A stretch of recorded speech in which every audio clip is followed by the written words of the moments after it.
प्रकारच्या राजकीय प्रचार सिरीजच्या निर्मितीसाठी एकमेव नाव Ratnakar Ausekar. Contact 9890398788. Online recording series देणारं महाराष्ट्रातलं एकमेव नाव रत्नाकर औसेकर. 51 आवाजांचा बादशाह रत्नाकर औसेकर. कॉन्टॅक्ट 9890398788.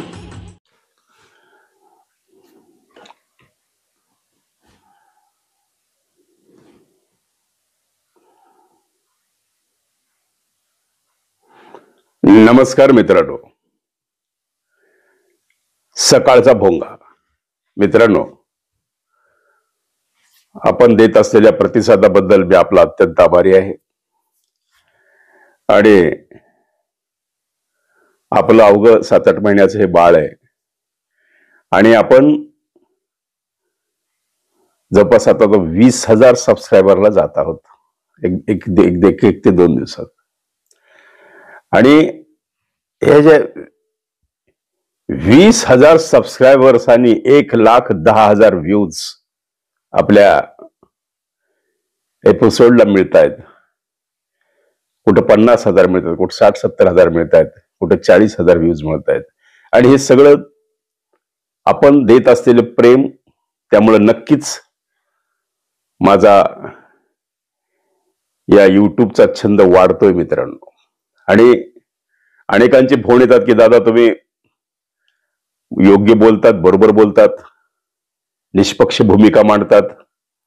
आणि मी पूर्वीपासून सांगतोय की मी कोणत्या पक्षाचा नाही, मी कोणत्या जातीचं नाही, मी कोणत्या धर्माचं नाही, मी कोणत्या झेंड्याचं नाही, माझा कोणी नेता नाही, माझा कोणी वाली नाही, माझा कोणी पाठीराखा नाही, माझा कोणी बोलविता धनी नाही, माझा कोणी करता नाही, माझा कोणी करवता नाही.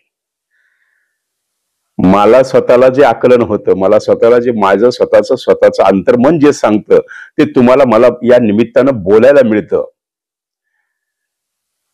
यामधून हे समाधान आहे मित्रांनो. आणि मित्रांनो, सुषमाताई अंधारे यांच्याशी मी फोनवर चर्चा झाली. आणि सुषमाताई ह्या ज्यावेळेस लातूरला होत्या, शिकत होत्या, नंतर पुन्हा लातूरला त्यांनी अगदी स्ट्रगल मधून सुषमाताईंनी आपला जीवन प्रवास या लातूर सारख्या शहरातून सुरू केलेला आहे. त्यांच्यावर नक्कीच लातूरकरांचे संस्कार आहेत मित्रांनो. आणि सुषमाताई, माझं ज्यावेळेस लातूरला औसेकर न्यूज नावाचं एक चॅनल चालत होतं, त्या चॅनलमध्ये सुषमाताई बातम्या वाचायला होत्या. ह्या गोष्टीला झाली आता जवळपास 95 ते 2000च्या मधली ही गोष्ट आहे मित्रांनो. म्हणजे आज सुषमाताई एवढ्या मोठ्या पदावर पोहोचल्या, त्याबद्दल नक्कीच आमच्या जुन्या सहकारी म्हणून नक्कीच त्यांचा आम्हाला अभिमान आहे. सुषमाताई अशीच प्रगती करत राहा आणि असंच तुम्ही राजकारणात मोठं व्हावं, ह्याच आमच्या भावना रत्नाकर औसेकर यूट्यूब चॅनलच्या वतीने आम्ही तुम्हाला देत आहोत. आणि मित्रांनो, मला काल ताई जे बोलल्या, मला कुठेतरी तथ्य वाटलं मित्रांनो, की ताई म्हणतात की फोकस हलतोय. कारण 9 डिसेंबरला संतोष देशमुखची हत्या झाली. त्यानंतर 11 डिसेंबरच्या दरम्यान वाल्मिक कराडांवर खंडणीचा गुन्हा दाखल झाला. आधी का नाही झाला?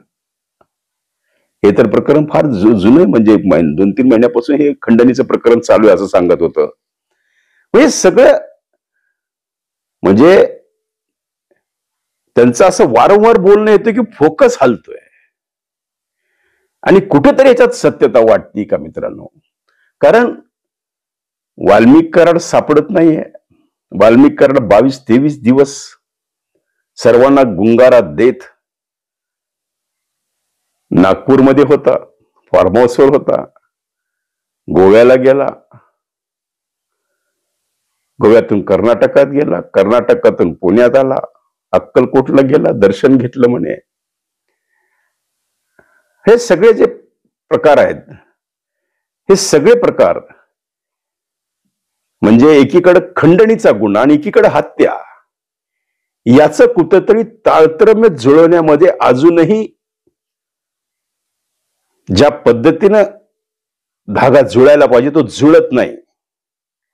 आणि यामुळेच काल अजितदादांनी ठाम भूमिका घेतली की जोपर्यंत धनंजय मुंडेंचं नाव कोणता आरोपी घेत नाही, जोपर्यंत आरोप सिद्ध होत नाही, तोपर्यंत धनंजय मुंडेंनी राजीनामा द्यायची काही गरज नाही, असं ठाम वक्तव्य काल अजितदादांनी केलेलं आहे मित्रांनो. आणि तेवढा अभय धनंजय मुंडेंना दिलेला आहे. कारण जो आरोप सिद्ध व्हायचे फक्त याच्यात कुठेतरी संतोष देशमुखच्या हत्या याचं कुठेतरी भांडवल करून कोणतरी आपलं राजकीय इस्टॅब्लिशन करतोय का? कोणीतरी स्वतःचं राजकीय प्राबल्य वाढवण्याचा बीड जिल्ह्यात प्रयत्न करतोय का? का स्वतःला मंत्रीपद, मी 5-5 टर्म आमदार राहिलो म्हणून मला मंत्रीपद मिळत नाही याची खंत आणि त्याची सल त्यांच्या मनामध्ये आहे, म्हणून कुठंतरी आयतं कोलीत मिळालं म्हणून संतोष देशमुखच्या हत्येचा वापर केला जातोय का? आणि यांचा ज्यावेळेस हा फोकस हालतोय, ज्यावेळेस दिसतंय, त्यावेळेस खरंच कीव वाटते या परिवारात झालेल्या दुःखाची. या परिवाराला आज गरज आहे आधाराची. ज्या परिवाराचं लक्ष संतोष देशमुखच्या परिवाराचं लक्ष धनंजय मुंडेंचं मंत्रिपद काढून घेणं किंवा पालकमंत्रीपद कुणाला मिळणं हे नाहीये. तिथे वारंवार सांगतात धनंजय देशमुख, त्यांचे जे संतोषचे बंधू आहेत ते सांगतात की आमचं लक्ष, आम्हाला फक्त न्याय पाहिजे, मारेकऱ्यांना शिक्षा झाली पाहिजे. मग तिथं मारेकरी कोण आहे? मग तिथं मारेकरी कोण मंत्री आहे का? मारेकरी कोण वाल्मिक कराड आहे का? मग मारेकरी कोण कार्यकर्ता आहे का? मारेकरी कोण पदाधिकारी आहे का? मारेकरी कोण आहे याच्याशी काही आम्हाला देणं घेणं नाही. आम्हाला फक्त एकच पाहिजे की ज्यांनी ही हत्या घडवली, हे निर्मनुष्य, हे अमानुषपणे, निर्दयीपणे, राक्षसी प्रवृत्तीनं ज्या पद्धतीने त्याला मारण्यात आलं संतोष देशमुखला, त्या हत्येचा आम्हाला न्याय पाहिजे. आमच्या परिवारात झाला अन्याय, त्याला आम्हाला न्याय पाहिजे, हीच भूमिका देशमुख परिवार घेतोय मित्रांनो. आणि एकीकडे राजकारण सुरू, इकडे सभा चालू आहेत. या गावात सभा झाली की त्या गावात सभा झाली की ह्या गावात प्रत्येक जण आपापलं राजकीय इस्टॅब्लिशन निर्माण करण्याचा प्रयत्न करतोय का, असं आम्हाला वाटतंय मित्रांनो. म्हणून आम्ही आपल्या सुषमाताई आंधारेंना फोन लावला होता. सुषमाताई आंधारेंनी स्पष्ट सांगितलं की वाल्मिक कराड याच्यातून जर वाल्मिक कराडांना लवकरच जामीन मिळाली, वाल्मिक कराड जर बाहेर आले, यात काही विशेष वाटून घेऊ नका. धनंजय मुंडेंचा तर राजीनामा हा दूरच राहिला, पण वाल्मिक कराड जरी बाहेर आले, जे आका आका आका आका म्हणून आकांड तांडव केलेला आहे सुरेश धसांनी, कुठेतरी सुरेश धस वातावरण निर्माण करण्यात यशस्वी झालेत का? स्वतःचं इस्टॅब्लिशन, स्वतःचा फोकस स्वतःवर घेण्यात यशस्वी झालेत का? नक्कीच झाले, त्यांच्या भाषणातून, त्यांच्या आरोपातून. पण हे आरोप झाले, पण हे आरोप सिद्ध होणं ही काळाची गरज आहे मित्रांनो, असं सुषमाताई वारंवार सांगतायत. आणि सुषमाताईंचं वाचन, सुषमाताईंचं अभ्यासन, त्यांचं जे आकलन आहे, त्यांनी सांगितलं की बीडला बदनाम का करताय तुम्ही? का बीड काय पूर्वी असं होतं का? बीड 4-5 वर्षापूर्वी एवढं बदनाम होतं का? बीडला एवढी संघटित गुन्हेगारी पूर्वी होती का? तर त्यांनी सांगितलं की जर होती तर यापूर्वी 2.5 वर्ष सोडता 7 ते 8 वर्षापासून गृहमंत्रीपद कोणाकडे? आणि त्यांचं ह्याच्यात आम्हाला कुठेतरी थोडंसं पटलेलं आहे मित्रांनो, की त्या सांगतात की तुम्ही सत्ता कोणाच्या ताब्यात आहे, मुख्यमंत्री कोण आहे? मग इतक्या दिवस तुम्हाला तिथली गुन्हेगारी नाही का दिसली? इतक्या दिवस तुम्हाला वाल्मिक कराडांचे हे गुन्हे नाही का दिसले? इतक्या दिवस हे काय काय घडतंय बीडमध्ये हे कानावर तुमच्या नाही का आलं? कार्यकर्ते तुम्हाला नाही का सांगत होत? हा काय प्रकार आहे? धनंजय मुंडे विरोधी पक्ष नेता होते त्यावेळेस काय प्रकार आहेत? नंतर मग ते ज्यावेळेस पालकमंत्री झाले तिथून हे वाल्मिक कराडांच्या हातामध्ये त्यांनी आपलं सूत्र दिलं जातं, हे आरोप त्यांच्यावर केले जातात. मित्रांनो, हे कुठेतरी आत्ताच हे का, याचा प्रश्न निर्माण केलेला सुषमाताई आंधारेंनी. आणि सगळ्यात महत्वाचं म्हणजे वाल्मिक कराडावर केस दाखल केव्हा झाली? खंडणीची हत्येच्या नंतर. खंडणीचा गुन्हा कधीचा आहे? अगोदरचा आहे. हा त्यांनी मला उलगडा करून सांगितलं की हे कसं शक्य आहे.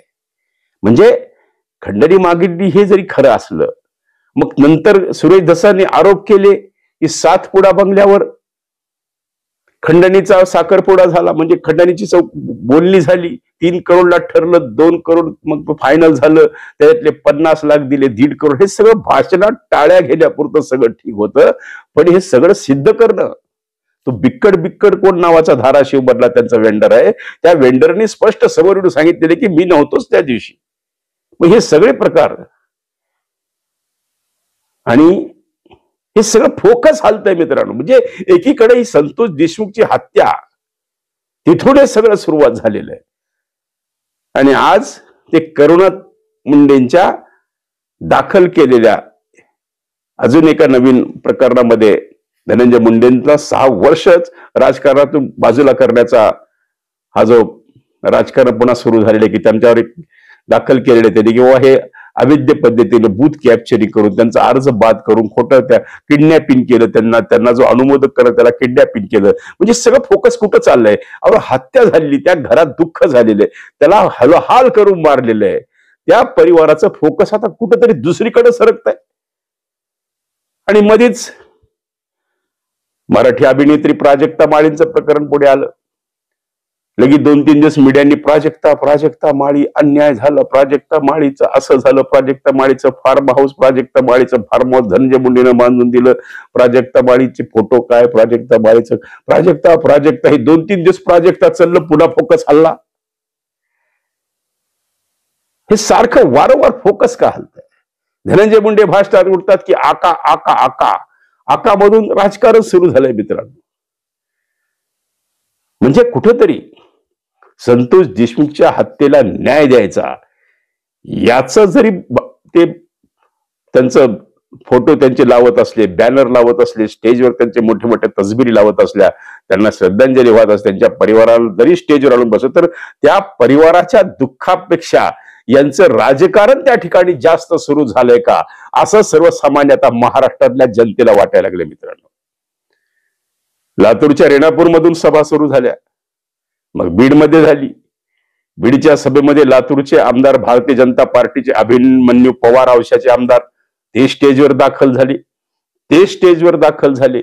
त्याचबरोबर सुरेश धस हे तर भाजपचेच आहेत, अभिमन्यू पवार हे भाजपचे आहेत, आपले प्रकाशदादा सोळंके हे सुद्धा महायुतीमधलेच घटक आहेत, संदीप क्षीरसागर हे सुद्धा महायुतीतलेच घटक आहेत. त्याला संभाजीराजेंची जोड मिळाली, त्यात मनोज जरांगेंची जोड मिळाली, त्यामुळे ह्या सभा गाजायला लागल्या. त्या सुरेश दादांचं गाणे म्हणणे, गोली मार भेजे में, हे जे गाणे वगैरे, अरे तिकडे त्यांचा परिवार धैर्या रडत होता मित्रांनो. कॉमेडी शो, मिमिक्री शो, आकाचा आका आणि धनंजय मुंडेंनी राजीनामा द्यावा, हा एकच घोष वाक्य हा गेल्या बऱ्याच दिवसापासून या राजकारणामध्ये आपण ऐकतोय मित्रांनो. पण धनंजय मुंडेंचं मौन होतं, अजितदादांनी मौन सोडलं, अजितदादा बोलले, अजितदादांची धनंजय मुंडेंची मीटिंग झाली आणि अजितदादांनी देवेंद्र फडणवीस समोर जाहीरपणे नाराजी व्यक्त केली की तुमचे अभिमन्यू पवार, तुमचे सुरेश धस ही मंडळी बीडमध्ये येऊन बीडची बदनामी करतायत, हे योग्य नाही. आणि ही तक्रार कोणी केली? धनंजय मुंडेंनी केली अजितदादाजवळ. ज्या दिवशी 1 तास चर्चा झाली, त्यामधून धनंजय मुंडेंनी अजितदादाजवळ ही आपली व्यथा बोलून दाखवली. त्यांनी सांगितले की मी देवेंद्रजी बोलतो, मग लगेच ताबडतोब अजितदादा देवेंद्रजीकडे भेटायला गेले. देवेंद्रजी समोर हे आपली नाराजी व्यक्त केली की हे कुठंतरी महायुतीत खडा घालण्याचं काम चालू आहे का. त्यामध्येच अमोल मिटकरींनी सुद्धा सांगितलं की जर खडा पडला आणि जर एकमेकांची मनं दुभंगली तर याला जबाबदार हे काही आमदार लोक राहतील. आता या आमदारांची सल काय? या आमदारांना करायचं आहे का हत्येमधून राजकारण? का अभिमन्यू पवारला मंत्रीपद मिळालं नाही, मग आता मराठवाड्यातून जर काही पुन्हा अजून मंत्रीपद देण्याची पळ्या, आपला नंबर लागेल का, ही त्यांना आशा वाटते का? का सुरेश धसांना वाटते आता मी 5-5 टर्म झालं मी आमदार होतोय, आता कधीतरी मला मंत्री म्हणून बसू द्या, असं सुरेश धसांना वाटतंय का? हे सगळं तुमचं राजकारण सुरू झालं, पण सगळ्याचा शेवटी जो फोकस हालतोय जो सुषमा अंधारे म्हणतात, त्याला कारणच हे की एकीकडे हत्येचा विषय कोणी बोलत नाही जास्त. हत्या देतात बाजूला सोडून आणि ह्यांचं राजकारण सुरू होतं. या बीडला बदनाम करण्याचा कार्यक्रम सुरू होतो. असं जर झालं तर उद्या बीडमध्ये कुठला अधिकारी, कुठला उद्योग, कुठल्या योजना कशा सहज येऊ शकतात? का बीडचे लोक काय राक्षसी प्रवृत्तीचे आहेत का? का बीडची तमाम जनता राक्षसी प्रवृत्तीची का? का बीडचे सगळेच लोक गुंड आहेत का? का सगळाच वंजारी समाज गुंड आहे का? का सगळाच, म्हणजे हे जे त्यांचं म्हणणं बरोबर आहे की तुम्ही बीडला बदनाम करू नका, आणि बीडला होत असलेले आधीच हे चटके, त्यामधून पुन्हा अजून बीडची बदनामी, यामधून कुठंतरी बीडला ज्या पद्धतीनं आध्यात्मिक वारसा आहे, बीडला ज्या पद्धतीनं स्वातंत्र्य सैनिकांचा वारसा आहे, बीडला ज्या पद्धतीनं थोर पुरुषांचा वारसा आहे, साहित्यिकांचा वारसा आहे, नाट्यप्रेमींचा वारसा आहे, लेखकांचा वारसा आहे, असं हे. आणि 12 ज्योतिर्लिंगापैकी एक ज्योतिर्लिंग परळी वैजनाथ मध्ये, म्हणजे आदिशक्ती 3 पीठापैकी एक शक्तीपीठ अंबेजोगाईला आहे. म्हणजे हे सगळं बीडचं वैभव असताना या बीडला ज्या पद्धतीनं या देशाच्या पातळीवर बदनाम करण्याचा हा उद्योग चालू आहे. पण सगळ्यात महत्वाचं म्हणजे इथं पुन्हा फोकस हलतोय. त्यांनी सांगितलं की प्रमुख काम आहे की मारेकऱ्यांना शोधून काढणे. अजूनही कृष्णा आंधळे सापडत नाही. मारेकऱ्यांना शोधून काढून त्यांना सजा देणे. मग तो मारेकरू कोण आहे, कोणत्या पक्षाचा आहे, कोणता पदाधिकारी, याचा कोणताही विचार न करता, आणि वारंवार फडणवीस साहेब सांगतायत की मी सोडणार नाही. हे त्यांचं काल ज्यावेळेस देशमुख परिवाराला भेट दिली, देवेंद्र फडणवीसांनी मुंबईला भेटायला गेला देशमुख परिवार, संतोष देशमुखांची पत्नी, मुलगा, त्यांचा बंधू, त्यांची मुलगी, तर त्यावेळेस देवेंद्रजी फडणवीसांनी त्यांना पूर्णपणे आधार दिला, धीर दिला की तुम्ही काळजी करू नका, आम्ही कोणीही असू, लहान असो मोठा असो, त्यांना आम्ही सोडणार नाही, या ठाम भूमिकेवर देवेंद्र फडणवीस आहेत. पण या सर्व प्रक्रियेमध्ये मोर्चा मागचा एकच उद्देश, जागोजाग रास्ता रोको आंदोलन, एकीकडे हत्या हा विषय बाजूला, आणि प्रकरण सुरू झालं धनंजय मुंडेंचा राजीनामा.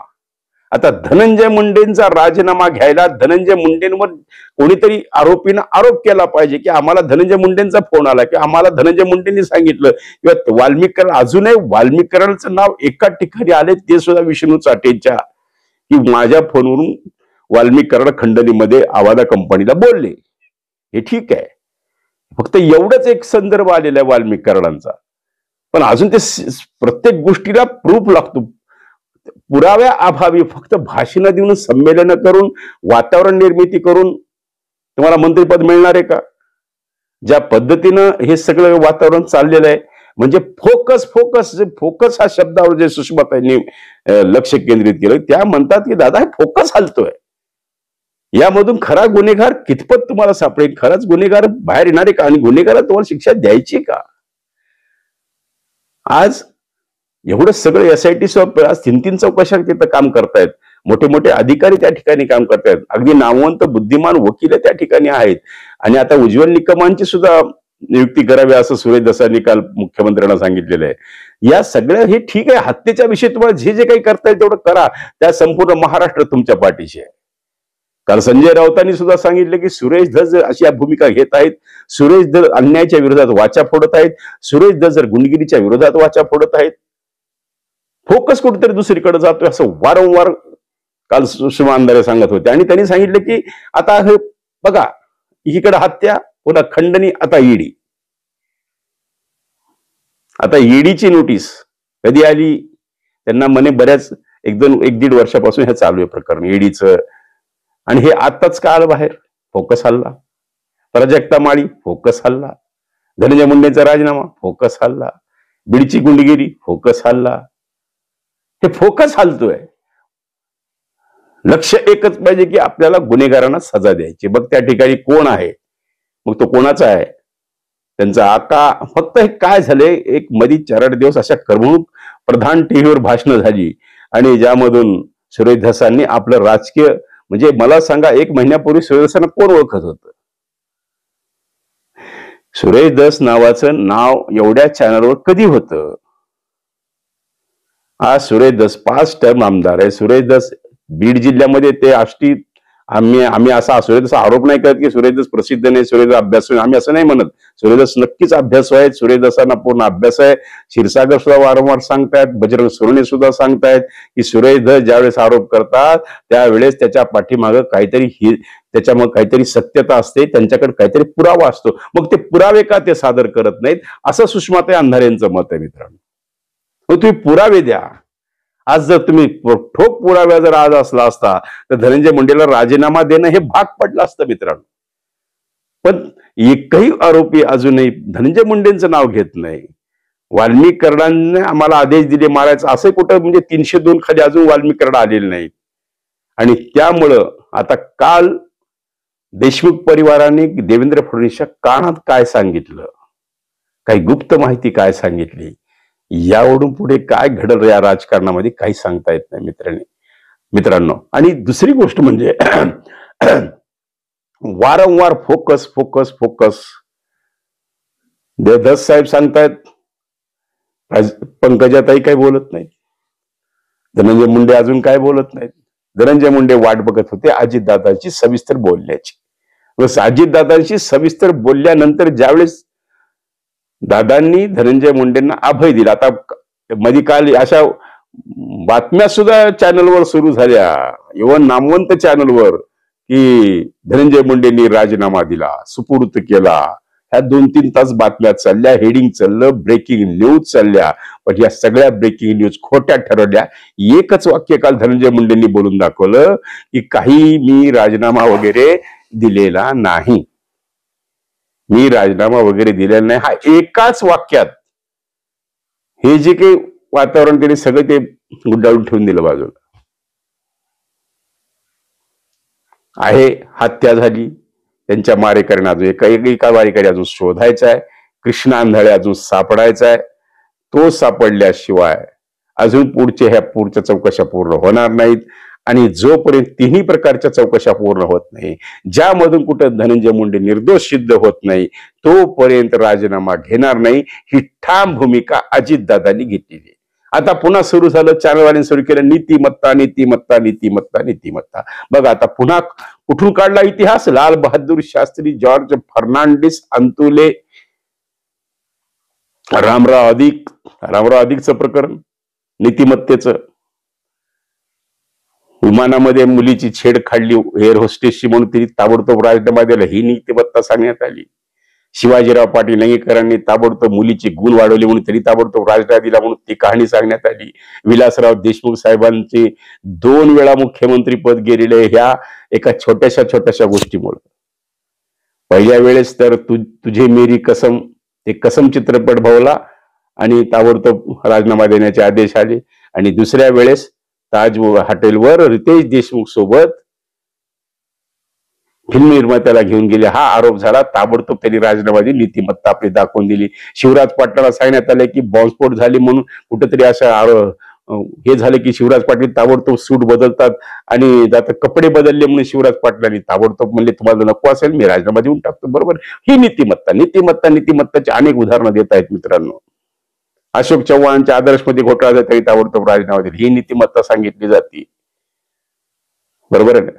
आपला राठोडवर चारित्र्याचे आरोप झाले, राठोडच्यावर अनेक एका मुलीच्या प्रकरणाचे आरोप झाले, तर राठोडांनी स्वतः ताबडतोब राजीनामा देऊन टाकला. आपले यापूर्वीचे गृहमंत्री देशमुख नागपूरचे, त्या देशमुखावर आरोप झाले की 100 कोटीची खंडणी वसूल करायची होती, तेवढं त्यामुळे ते ताबडतोब राजीनामा दिला, आपली नीतिमत्ता सिद्ध केली. ही सगळे प्रकरण नीतिमत्ता. शेवटी मग लोकांना, जनतेला प्रश्न पडतोय की काय झालेलं आहे. इकडे संतोष देशमुखाची हत्या हा मेन विषय आहे आणि फोकस कुठं चाललाय, लाल बहादूर शास्त्री, जॉर्ज फर्नांडिसच्या राजीनाम्यावर. मित्रांनो, पण या हत्येच्या मारेकऱ्यांना शोधणं हे प्रकरण पाहिजे, ज्याच्या पाठीशी पाठपुरावा पाहिजे. तर ह्यामध्ये आका तांडव एवढं झालं की ज्यावेळेस आता कदाचित असा आमचा अंदाज आहे, मला नक्की माहित नाही, पण असा अंदाज आहे की बहुतेक सुरेशदासांना देवेंद्र फडणवीसांनी काही समज दिलेली असेल की महायुतीला अडचणीत येईल असे काही वक्तव्य करू नका, असे काही असण्याची शक्यता आहे. त्यामुळे आता सुरेशदासांच्या पुढच्या 10 तारखेच्या जो जालन्याला कुठेतरी मोर्चा आहे त्यामध्ये सुरेश धस काय भाषण करतात का पुन्हा त्यांचा तोच आका चालू होईल का पुन्हा त्यांची तेच शेरोशायरी त्यांचे पुन्हा तेच गाणे म्हणणे आणि त्यांचं तेच मिमिक्री शो चालू होईल का हा प्रश्न निर्माण आहे. त्यामुळे पुन्हा पुन्हा कुठं फोकस हलतोय का? तुम्ही पुरावे का देत नाही? तुम्ही भाषण करून रस्त्यावरची लढायची बोलतात मान्य आहे, पण प्रश्न कसाचा आहे की जोपर्यंत ह्यांच्याकडे सबळ पुरावा मिळत नाही की त्यामध्ये वाल्मिक कराड इन्व्हॉल्व आहेत, त्यामध्ये वाल्मिक कराड दोषी आहेत, मग वाल्मिक कराड धनंजय मुंडेचं नाव घेतात का? आणि असं जर झालं असतं धनंजय मुंडेंनी 1 मिनिटात राजीनामा दिला असता असं एक जाणकार पत्रकारांचं म्हणणं आहे मित्रांनो. पण धनंजय मुंडे अजूनही ठाम काय कुठं अजून नाव कोणी घेतलेलं नाही. आमचं बऱ्याचशा भारतीय जनता पार्टीच्या नेत्यांशी मी फोनवर बोललो, अनेक राजकीय माणसांशी माझी चर्चा झाली, तर त्यांनी सांगितलं की अजून कोणीतरी नाव घेतलंय का धनंजय मुंडेचं? मग का राजीनामा द्यायचा? बरोबर आहे, कोणी नाव घेतलंय का? तर त्यामुळे ह्या विषयाला थोडस गांभीर्यानं जर घेतलं तर सुषमाताई जे बोलल्या त्यात मला कुठेतरी सत्यता अशी वाटती की दादा फोकस हलतोय. तर असा फोकस न हलू देता तुमचं पूर्ण लक्ष या हत्येच्या मारेकऱ्यांना सजा देणे, हत्येच्या मारेकऱ्यांना फाशीच्या दोरापर्यंत नेऊन पोहोचवणे आणि या मागचा मास्टर माइंड शोधून काढणे हे आजचं मेन फोकस सोडून जर तुमच्या राजकारण मध्येच जातीवाद सुरू झाला, ज्यामध्येच मराठा वंजारी वाद सुरू करण्याचा प्रयत्न केला, कोणीतरी जातीवादामध्ये ते पेटवण्याचा प्रयत्न केला, प्रत्येक राजकीय पोळी आपली भाजण्याचा प्रयत्न केला. बीडच्या व्यासपीठावर अनेक संघटनांनी माझी संघटना किती चांगली की ह्यांना न्याय मिळाला पाहिजे म्हणून सांगितलं, त्यामध्ये तुमच्या संघटनेचा प्रचार करण्याचा प्रयत्न केला. म्हणजे हे फोकस हलतोय ह्या शब्दाला मी माझं धरलेलं आहे मित्रांनो. मी माझा विषय नाही सोडतील. ताईने जे बोलल्या मला एकच वाक्य आणि एका वाक्यात मला सांगितलं की दादा फोकस हलतोय आणि ह्याच विषयावर मला तुम्हाला बोला वाटले मित्रांनो की खरंच फोकस हलतोय का? आता पुन्हा फोकस हल्ला वाल्मिक कराडांच्या संपत्तीवर आला. वाल्मिक कराडांची दारूची दुकानं किती, वाल्मिक कराडांची 1,500 कोटीची संपत्ती आहे, ईडी आहे, हे सगळं तर चौकशीत पुढे बाहेर निघणार आहे. सगळ्या गोष्टी एसआयटी तेवढी सक्षम आहे. एसआयटी मध्ये पुन्हा फोकस हल्ला की पुन्हा पोलीस खातं आणि वाल्मिक कराडांचे संबंध, पुन्हा फोकस हल्ला राख माफिया, पुन्हा फोकस हल्ला वाळू माफिया, हे सगळं पण तुमचा जो मेन धागा आहे की संतोष देशमुखची हत्या, याच्याकडून विषय दुसरीकडे डायव्हर्ट होत आहेत का? यामधून खरंच संतोष देशमुखच्या मारेकऱ्यांना सजा होणार आहे का? हे जरा पाहावं लागेल. आणि राजकारणी माणसांनी, जातीवादी माणसांनी आपापल्या जातीची पोळी भाजून घेण्याचा म्हणजे काल तर एका बोलण्यात एका डिबेटमध्ये मी असं ऐकलं की संतोष देशमुखच्या चितेवर आपापली राजकीय पोळी भाजण्याचं काम हे राजकारणी मंडळी करतायत का? असंच जाणवायला लागलं मित्रांनो. हा गांभीर्याने घेण्याची गोष्ट आहे की फोकस नाही हल्ला पाहिजे. विषय आहे संतोष देशमुखच्या हत्येचा आणि जोपर्यंत आरोप सिद्ध होत नाही तोपर्यंत दादांनी धनंजय मुंडेंना अभय दिले का की धनंजय मुंडेंचा राजीनामा नाही जोपर्यंत त्यांच्यावर कुठला कोणी नाव घेत नाही, त्यांच्यावर आरोप येत नाही. आणि पुन्हा तो आरोप सिद्ध होणार न होणार, पण आता छगन भुजबळांनी त्यांच्या पाठीशी उभं राहिली की का करायचं, मी सुद्धा हे भोगलेले म्हणजे मी पुरा निर्दोष सुटलो. अनिल देशमुख 100 कोटीच्या वसुलीमध्ये त्यांना राजीनामा द्यावा लागला, तेच त्यांनी सुद्धा जेलवारी केली, पुन्हा बाहेर आले निर्दोष सुटले. छगन भुजबळ जेलवारी केली, बाहेर आले निर्दोष सुटले. मग पुन्हा त्याची पुनरावृत्ती धनंजय मुंडेच्या बाबतीत करायची का? आरोप करायचं, राजीनामा घ्यायचा, पुन्हा त्यांना निर्दोष सोडायचं. कुठेतरी हा विचार अजितदादांनी केलेला आहे की असंच घडतंय. मग तात्पुरतं त्यांच्या कुणाचं म्हणजे त्यांनी राजीनामा दिला म्हणजे त्यांचे पुढे राजकीय भवितव्य अंधारात टाकायचं का? तर हा विषय सध्या सुरू झालेला आहे. म्हणून फोकस हलतोय. तो जो विषय चाललेला आहे की जोपर्यंत तुम्ही आरोप करताय पण सिद्ध व्हायला पाहिजे, तुम्ही पुरावे द्या. सुषमाताईचं एक वाक्य मला फार पटलेलं मित्रांनो, म्हणून मी त्यांचा व्हिडिओ करतो की ताईचं वाक्य मला त्यांनी सांगितलं की पुरावे द्या, फक्त आरोप करून भागणार नाही. तुम्हाला त्यांचे पुरावे रीतसर कागद त्यांच्या समोर पोच करावे लागतील. अधिकाऱ्यांसमोर, त्यांच्यासमोर सांगावं लागेल, तुम्ही जावं लागेल, वा का वेळ लागतोय, काय होतंय, का का कृष्णा अंधारे काय सापडत नाही, याच्या पाठीमागे काय गौंडबंड आले, अजून तो का सापडू शकत नाही, या सगळ्या गोष्टीची चर्चा झाली पाहिजे. तो विषय तुम्ही त्या विषयाला सोडून दुसरीकडेच हे भडकडं चाललेलं आहे का? मध्ये मध्ये सुरू झाली की पंकजा मुंडे मौन काय? मग आता पंकजा मुंडेंनी मौन केव्हा सोडलं? तर पंकजा मुंडेंनी मौन केव्हा सोडलं मित्रांनो, की ज्या वेळेस पंकजाताईंना कळलं की आता अजितदादांनी धनंजय मुंडेंना अभय दिलेला आहे, आणि मग पंकजाताईंनी काल बोललेल्या आहेत. पंकजाताई मध्ये इतक्या दिवस पंकजाताईंनी फक्त नागपूरमध्ये त्यांनी काल सांगितलं की SITची पहिली चौकशी लावायचं मी काम केलं, म्हणजे मी पहिलं पत्र दिले की SIT करा. आणि पंकजाताईचं मग पुन्हा पंकजांचं नाव, पुन्हा पंकजाताईवर आरोप. आणि सुरेश दसांनी ज्या पद्धतीने हे प्रकरण लावून धरले त्याचं कौतुक कुणी केलेलं आहे? संजय राऊतांनी केलेलं आहे. संजय राऊत म्हणतात की आमचा त्यांना पूर्ण पाठिंबा आहे, की तुम्ही जर ही लढाई लढणार असताल तर आमचा तुम्हाला पूर्ण पाठिंबा आहे. फक्त एकच सर्व महाराष्ट्राच्या जनतेची विनंती आहे की कोणताही आरोपी, मग तो आका असू, मग तो आकाचा आका असू, किंवा तो सामान्य कार्यकर्ता असतो, किंवा कोण वसुलीवाला असू, किंवा कोण गुन्हे करणारा असू, सुटायला नको आहे. फोकस हलू देऊ नका, आणि सर्वांचं लक्ष हे एकच ध्येय असलं पाहिजे की झालेली घटना ही पुन्हा होणार नाही, याच्यासाठी मारेकऱ्यांना कठोरातली कठोर शिक्षा देणे. आणि पुन्हा देवेंद्र फडणवीसांनी सांगितलेलं आहे की कोणत्याही परिस्थितीत आम्ही मारेकऱ्यांना सोडणार नाही. आवाजाचा बादशाह रत्नाकर औसेकर यांच्या YouTube चॅनलला लाईक करा, सबस्क्राईब करा आणि आपापल्या ग्रुपवर शेअर करा. चला आपल्या मोबाईलवर सर्वप्रथम आमचा कार्यक्रम मिळवण्यासाठी सहकार्य करा. Ratnakar Ausekar YouTube channel.